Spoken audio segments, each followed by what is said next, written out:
Hello नमस्कार, welcome to my YouTube channel study with Ashok. हम discuss कर रहे थे लोकतांत्रिक राजनीति 10वीं क्लास की, उसके चैप्टर नंबर 2 में आ चुके हैं हम। तो इससे पहले एक इन्फॉर्मेशन है आपकी स्क्रीन पर इस प्रकार से।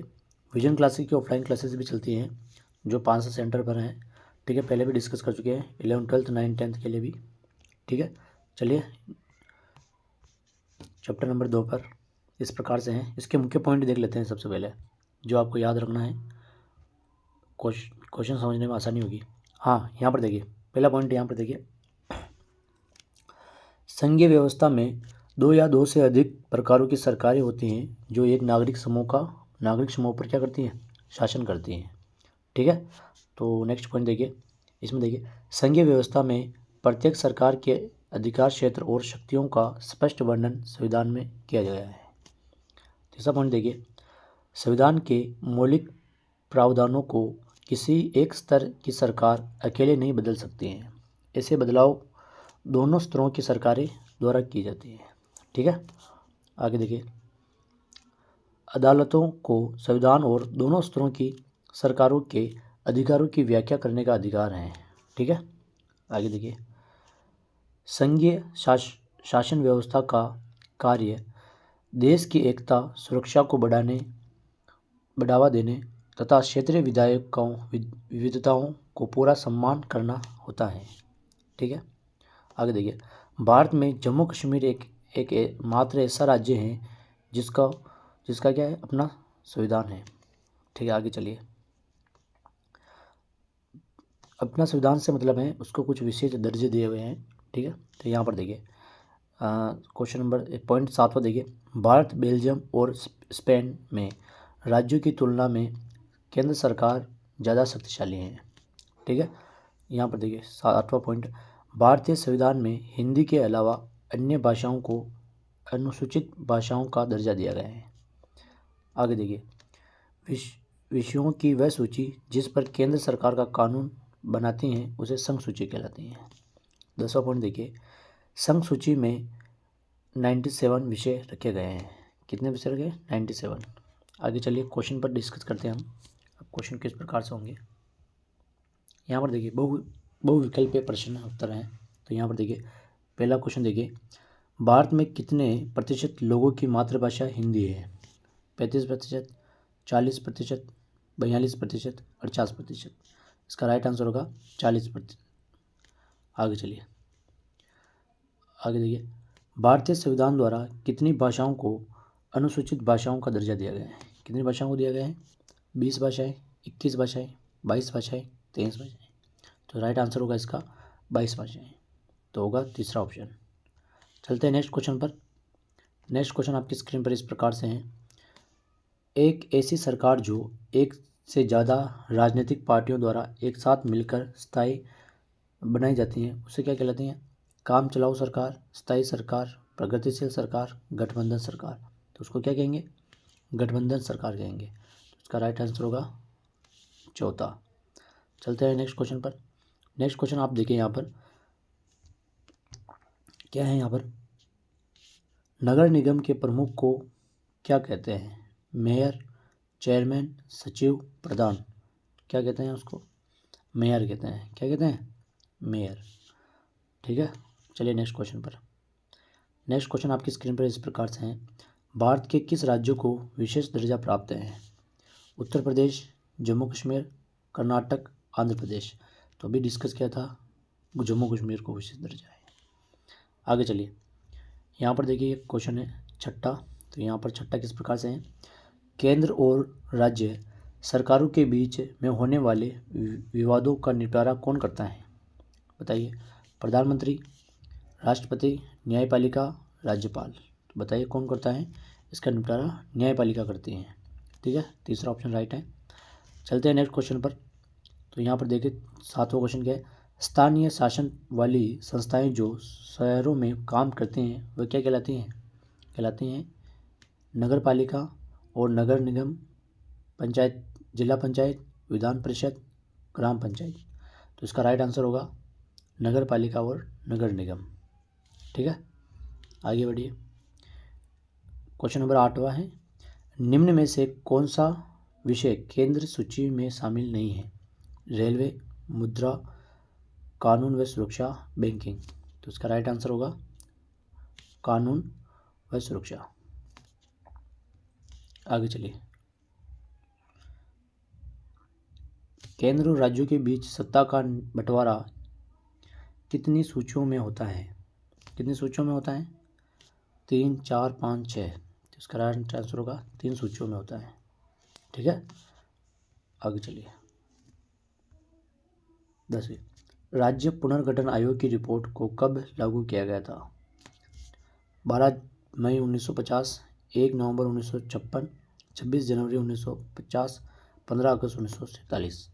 तो इसका राइट आंसर होगा 1 नवंबर 1956, राज्य पुनर्गठन आयोग। ठीक है, आगे चलिए। 1 अंक वाले क्वेश्चन है सारे। सत्ता का विकेंद्रीकरण किसे कहते हैं? Important question. केंद्र और राज्यों में शक्तियां लेकर स्थानीय सरकार को देना ही क्या कहलाता है? विकेंद्रीकरण कहलाता है सत्ता का। आगे चलिए, क्वेश्चन देखिए। नगर पालिकाओं और ग्राम पंचायतों के लिए लगभग कितने लोगों का चुनाव होता है? 36 लाख। आगे चलिए, भारत में किस राज्य को विशेष दर्जा प्राप्त है? जम्मू कश्मीर को। आगे चलिए, चौथा क्वेश्चन। स्थानीय शासन वाली कौन कौन से संस्थाएं शहरों में काम करती हैं? नगर पालिका और नगर निगम। एकात्मक शासन व्यवस्था किसे कहते हैं? ऐसी व्यवस्था जिसमें शासन का एक ही स्तर होता है। ठीक है, शासन का एक स्तर हो, एकात्मक शासन व्यवस्था कहलाती है। आगे देखिए, आगे क्या है? बेल्जियम में किस प्रकार की सरकार है? किस प्रकार की है? संघीय सरकार है। पंचायत समिति का गठन कैसे होता है? कई पंचायतों को मिलाकर पंचायत समिति का गठन होता है, पंचायतों का ना। आगे चले, समवर्ती सूची के विषयों पर कानून कौन बनाता है? समवर्ती सूची पर केंद्र सरकार और राज्य सरकार बनाते हैं। ठीक है, आगे चलो। यहाँ पर थोड़े बड़े वाले क्वेश्चन हैं। ठीक है, यहाँ पर देखिए, भारतीय संविधान में केंद्र और राज्यों के बीच शक्तियों का बंटवारा किस प्रकार किया जाता है? तो यहाँ पर देखिए, संघ सूची में कौन कौन से हैं? प्रतिरक्षा, विदेशी, बैंकिंग, संचार, मुद्रा आदि राष्ट्रीय महत्व के विषय। राज्य सूची में कौन आते हैं? राज्य सूची में देखिए, पुलिस, व्यापार, वाणिज्य, कृषि, सिंचाई, प्रांतीय महत्व के विषय हैं। समवर्ती सूची में देखिए, शिक्षा, वन, मजदूर संघ, विवाह, गोद लेना। ठीक है, संघ सूची में मतलब केंद्र सरकार उसमें बनाती है। संघ सूची में केंद्र सरकार अपने नियम कानून बनाती हैं और राज्य सूची में राज्य सरकार बनाती हैं। समवर्ती सूची वो हैं जिसमें केंद्र सरकार और राज्य सरकार दोनों मिलकर बनाती हैं और इसमें ये सारे वो क्षेत्र आते हैं जो सारे डिस्कस किए गए हैं।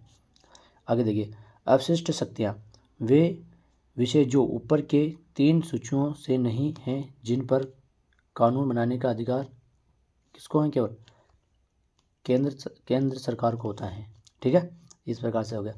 आगे चलिए, स्थानीय सरकारों के महत्व का वर्णन कीजिए। स्थानीय सरकार के महत्व को वर्णन कीजिए, किस प्रकार से? यहाँ पर देखिए, पॉइंट के हिसाब से देखिए। पहला पॉइंट देखिए, यहाँ पर अनेक समस्याओं का निपटारा स्थानीय स्तर पर हो जाता है। दूसरा पॉइंट देखिए, लोगों को इस बात की जानकारी होती है कि पैसा कहाँ और कैसे खर्च करना है। स्थानीय स्तर पर लोगों को फैसलों में सीधे भागीदारी बनाना संभव हो जाता है। चौथा है, सत्ता से अधिक लोगों को भागीदार बनाना। 5वां पॉइंट है, स्थानीय शासन सत्ता के विकेंद्रीकरण के अनुरूप है। ठीक है, आगे चलिए, क्या है? तीसरा क्वेश्चन आपकी स्क्रीन पर।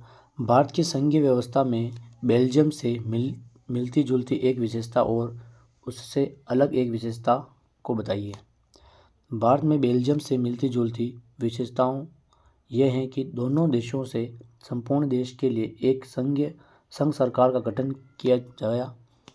अलग विशेषता यह है कि बेल्जियम की केंद्र सरकार की अनेक शक्तियां देश के दो क्षेत्रीय सरकारों को सुपुर्द कर दी गई, जबकि भारत में केंद्र सरकार और अनेक राज्यों में राज्य सरकार नियंत्रण रखती है। ठीक है, यहाँ पर देखिए, 1992 के संविधान संशोधन द्वारा लोकतांत्रिक व्यवस्था में विकेंद्रीकरण की प्रभावी बनाने के लिए क्या प्रयास किए गए थे? तो यहाँ पर देखिए पॉइंट, पहला पॉइंट है स्थानीय निकायों के चुनाव नियमित रूप से कराना अनिवार्य है। दूसरा पॉइंट देखिए कम से कम 1/3 सीटें महिलाओं के लिए आरक्षित हैं। तीसरा पॉइंट हर राज्य में पंचायत और नगर पालिका चुनाव कराने के लिए राज्य चुनाव आयोग नामक स्वतंत्र संस्था गठन किया जाए। चौथा पॉइंट राज्य सरकारों को अपने राजस्व और अधिकारों का कुछ हिस्सा स्थानीय निकायों को देना पड़ता है। ठीक है, इस प्रकार से पॉइंट होते हैं। नेक्स्ट क्वेश्चन देखिए इस प्रकार से पांचवा है, क्या लिख रखा है, संघवाद या संघीय शासन व्यवस्था क्या है, इसकी विशेषता लिखिए। तो इसकी विशेषताएं, पहली विशेषता देखिए संघीय व्यवस्था में सत्ता केंद्र सरकार और अन्य सरकारों में बटी होती है। दूसरा पॉइंट देखिए संघीय व्यवस्था में 2 या 2 से अधिक स्तर की सरकारें होती हैं। तीसरा पॉइंट देखिए केंद्र सरकार राष्ट्रीय महत्व के विषयों पर कानून बनाती है और राज्य सरकार राज्य से संबंधित विषयों पर कानून बनाती है। चौथा पॉइंट देखिए दोनों स्तर की सरकारें अपने अपने स्तर पर स्वतंत्र होकर कार्य करते हैं। पांचवा पॉइंट देखिए केंद्र तथा राज्य सरकारें के अधिकार क्षेत्र संविधान में स्पष्ट रूप से वर्णित हैं। ठीक है, उसके अकॉर्डिंग ही अपने कानून बनाती हैं। आगे देखिए यहाँ पर देखिए क्या है, भारत की भाषा नीति क्या है, भाषा नीति क्या है। तो यहाँ पर देखिए पहला पॉइंट देखिए भारत में किसी एक भाषा को राष्ट्रभाषा का दर्जा न देकर हिंदी और अन्य 11 भाषाओं को अनुसूचित भाषा का दर्जा दिया गया है। अंग्रेजी को राजकीय भाषा के रूप में मान्यता दी गई है, विशेषकर हिंदी गैर विशेष भाषाई प्रदेशों को देखते हुए। ठीक है, तीसरा पॉइंट देखिए सभी राज्यों की मुख्य भाषा का विशेष ख्याल रखा गया है। ठीक है, आगे चलिए 1992 में पूर्व केंद्रीकरण के स्वरूप का वर्णन कीजिए। सभी राज्यों में गांवों के स्तर पर ग्राम पंचायतें और शहरों में नगर पालिकाओं की स्थापना की गई। स्थानीय संस्थाएं राज्य सरकारों के अधीन रहती हैं। ठीक है,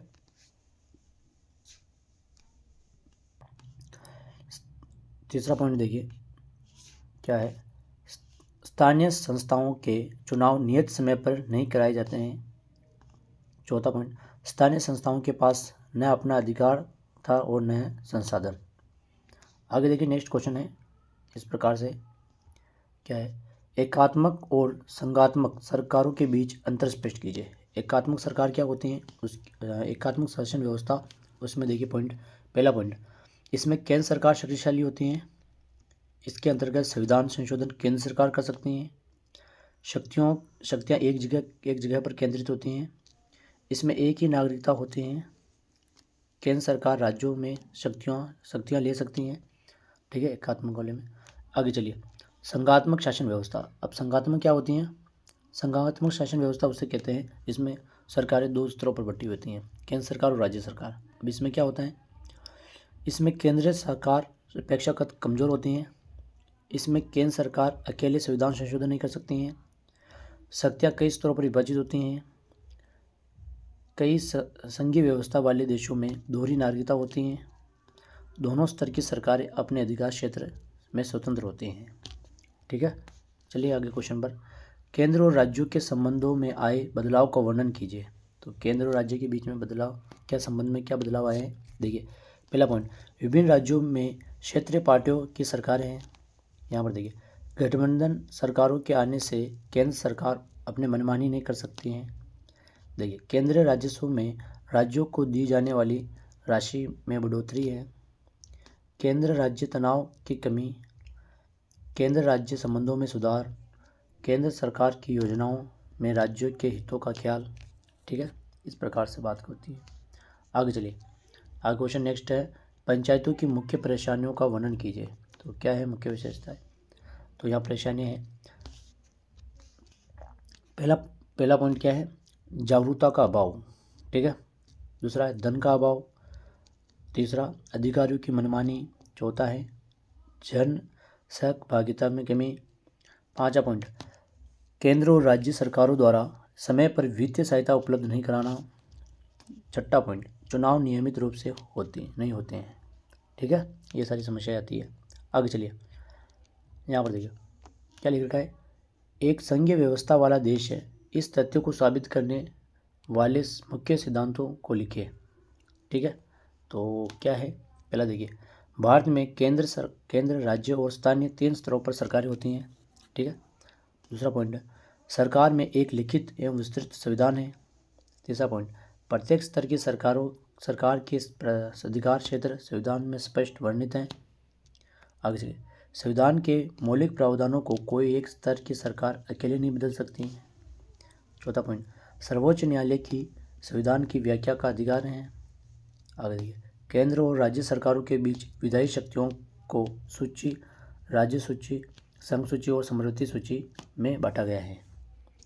सातवां पॉइंट, वित्तीय स्वायत्तता के लिए केंद्र और राज्य सरकारों के लिए अलग अलग स्रोत है। आगे चलिए, संघवाद की किन्हीं 3 बुराइयों की व्याख्या कीजिए। क्या हो सकती हैं बुराइयां संघवाद में? आगे देखिए, केंद्र सरकार का अधिक शक्तिशाली, इसमें देखिए केंद्रीय संविधान संशोधन का अधिकार केवल केंद्र में ही होता है। यहाँ पर देखिए तीसरा पॉइंट, संसद को अधिक अधिकार होना, धन संबंधी अधिकारों का केंद्र के पास अधिक होना, केंद्र सरकार का राज्य सरकार के मामले में अनावश्यक हस्तक्षेप करना, इस प्रकार की बुराइयां हो सकती हैं। आगे चलिए, संघीय व्यवस्था की 4 विशेषताओं का वर्णन कीजिए। संघीय व्यवस्था की, चलते हैं नेक्स्ट इंपॉर्टेंट क्वेश्चन पर। एकात्मक और संघात्मक सरकारों के बीच 4 विभेद स्पष्ट कीजिए। इस प्रकार से हैं, इसमें पहला देखिए, संघीय सरकार में शक्तियों का विभाजन होता है और एकात्मक सरकार में क्या था, एकात्मक सरकार में राज्य सरकार केंद्र सरकार के अधीन होती हैं। यहाँ पर देखिए, संघीय प्रणाली में राज्य सरकार के पास अपनी शक्तियाँ होती हैं तथा वह केंद्र सरकार के प्रति जवाबदेही नहीं होती हैं। यहाँ पर चौथा पॉइंट देख लीजिए, संघीय प्रणाली में संविधान के मौलिक प्रावधान केंद्रीय विधायिका द्वारा एक पक्षीय रूप में परिवर्तित नहीं किए जा सकते हैं, लेकिन एकात्मक व्यवस्था में ऐसा संभव है। ठीक है, यहाँ आगे चलिए, आगे क्या है क्वेश्चन, आगे पहले भी हम डिस्कस किया है क्वेश्चन। देखिए, केंद्र और राज्य सरकारों के बीच विधायी शक्तियों के 3 स्तर विभाजन की व्याख्या कीजिए। 3 सूचियों में विभाजित किया गया है। पहला है संघ सूची, राज्य सूची, समवर्ती सूची। संघ सूची में राष्ट्र महत्व के विषय होते हैं और राज्य सूची में राज्य से रिलेटेड विषय को महत्व दिया जाता है। समवर्ती सूची में साझे यानी राज्य सूची और समवर्ती सूची से कुछ दोनों होते हैं। ठीक है, आगे चलते हैं। भारत में संघीय शासन व्यवस्था किस प्रकार राज्यों के महत्व में विफल रही है, 3 बिंदुओं पर स्पष्ट कीजिए। तो यहाँ पर देखिए यहाँ पर देखिए पहला पॉइंट, संघीय व्यवस्था भारत में राज्यों के गठन के संदर्भ में सफल रही। भाषाई आधार पर राज्यों का गठन सफल प्रयास रहा और कुछ राज्यों का गठन संस्कृति, भूगोल तथा जातीय विभिन्नताओं की पहचान हेतु किया गया था। ठीक है, तो यहाँ पर आगे चलिए पॉइंट पर। अगला पॉइंट है, ये समझिए क्वेश्चन, विकेंद्रीकरण के क्या लाभ हैं, इसे समझिए। तो यहाँ पर देखिए विकेंद्रीकरण के क्या लाभ हैं, 3 लाभ बताइए। क्या होता है विकेंद्रीकरण का अर्थ, सत्ता का बंटवारा। ठीक है, विकेंद्रीकरण से तानाशाही प्रवृत्ति की समाप्ति होती है। तीसरा पॉइंट देखिए, स्थानीय स्तर पर समस्याओं का समाधान हो जाता है। और चौथा देखिए, प्रजातांत्रिक मूल्यों की शक्ति मिलती है। ठीक है, प्रजा को मूल्य अपनी शक्ति मिलती है। ठीक है, ये पहले हमने डिस्कस किया था, वापस देखिए। यहाँ पर देखिए 1992 के संविधान संशोधन द्वारा हमारे देश में सरकार के तीसरे स्तर को अधिक प्रभावशाली क्यों बनाया गया है। ठीक है, तो यहाँ पर देखिए क्यों बनाया गया है। पहला पॉइंट देखिए, पहला पॉइंट, गांव, प्रखंड तथा जिला स्तर पर स्थानीय सरकार का निर्माण करना। दूसरा पॉइंट, स्थानीय लोगों को सत्ता में शामिल करके देश के विकास में सहायक बनाना। तीसरा पॉइंट, महिलाओं, अनुसूचित जातियों तथा पिछड़े वर्ग के लिए आरक्षण की व्यवस्था की गई। चौथा पॉइंट देखिए, स्थानीय स्तर पर समस्याओं का शीघ्र निपटारा किया जाता है। ठीक है, चलिए, भारत में पंचायती राज की 3 विशेषताओं का वर्णन कीजिए। तो पंचायती राज, स्थानीय स्तर पर सरकार का गठन, समस्याओं का स्थानीय स्तर पर निपटारा, समय तथा धन की बचत। आगे देखिए, स्थानीय लोगों को अपनी जिम्मेदारियों का एहसास और जागरूकता। ठीक है, ये सब मिलती हैं। आगे चलिए नेक्स्ट क्वेश्चन पर। केंद्र राज्यों के संबंधों में आए बदलाव का वर्णन कीजिए। पहले भी देखा ये क्वेश्चन। ठीक है, आगे चलिए, पंचायतों की 3 परेशानियों का वर्णन कीजिए। किस प्रकार से हैं? पहले भी हमने देखा था जस्ट क्वेश्चन। तो नेक्स्ट क्वेश्चन पे चलते हैं हम। यहाँ पर 24वां क्वेश्चन देख लीजिए, लास्ट है। संघवाद की किन्हीं 3 बुराइयों का वर्णन कीजिए। ये भी हमने चेक कर लिया था, ठीक है। तो यहाँ पर सब कंप्लीट होते हैं क्वेश्चन। मिलेंगे नेक्स्ट चैप्टर के साथ, तब तक के लिए जय हिंद, जय भारत।